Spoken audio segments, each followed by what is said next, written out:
Hi, thanks for visiting Bible Mountain. This is the first lesson in a series of lessons in the book of Second Thessalonians. In this lesson, I'm going to talk about why Second Thessalonians was written and why it is in the Bible. Let's start by skimming through and summarizing the book of Second Thessalonians. The first verse is typical of Paul's letters. He identified the sender and recipient of the letter. Second Thessalonians was from Paul, Silvanus, and Timothy. It was addressed to the church in Thessalonica. In chapter 1, verse 3, Paul wrote about being thankful for the Thessalonians because of the love they had for each other. In verse 4, he mentioned the persecutions and afflictions which they were enduring. The rest of chapter 1 is about retribution. Paul wrote about Jesus dealing out retribution to those who were afflicting the Thessalonians and to those who do not know God nor obey him.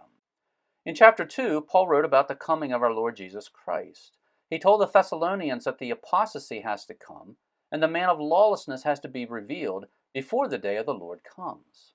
Towards the end of chapter 2, starting in verse 13, Paul mentioned again his need to be thankful for the Thessalonians. The first word of chapter 3 is finally. This indicates Paul was wrapping up his letter. He had a couple prayer requests for the Thessalonians. He wanted the Thessalonians to pray that the word of the Lord would spread, and that Paul and his companions would be rescued from perverse and evil men. Paul gave a command to the Thessalonians. He told them, if a man does not work, he should not eat. Paul reminded them that he had been an example to them when he was with them.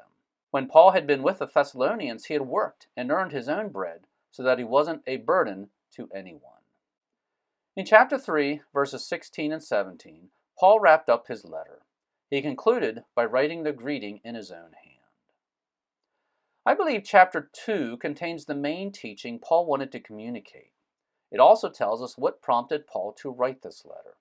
Let's read the first 4 verses of chapter 2.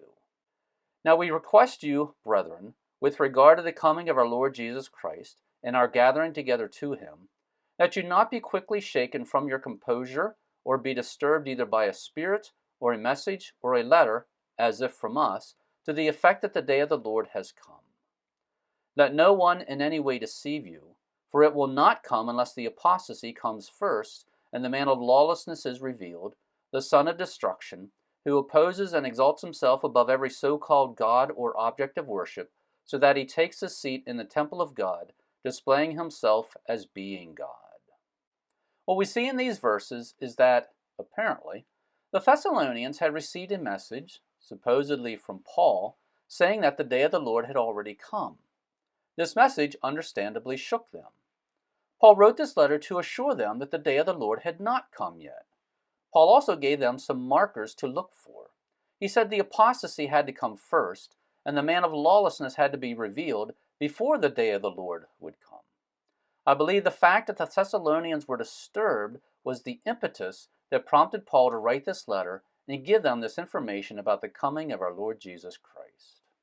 Now that we have talked about why 2 Thessalonians was written, let's talk about why it is in the Bible. Let's think about the Bible as a whole. There are many different types of literature in the Bible.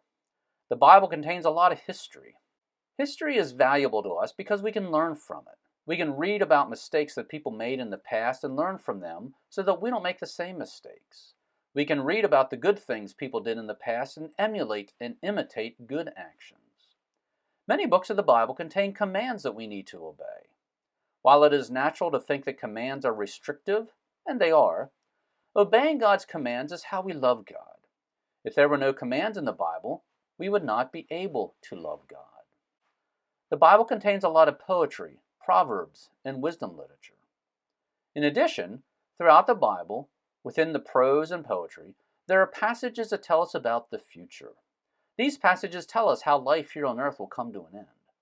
These passages are valuable for 2 reasons. First, they serve as a warning to us.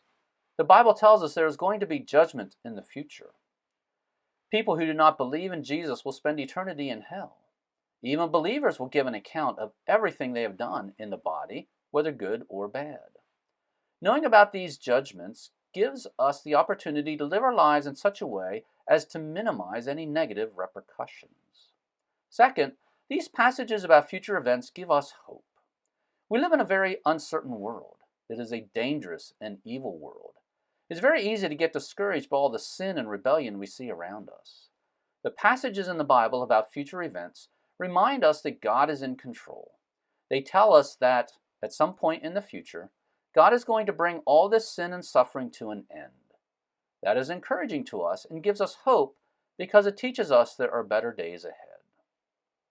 There are multiple passages throughout the Bible that tell us about future events, that serve to warn us and give us hope.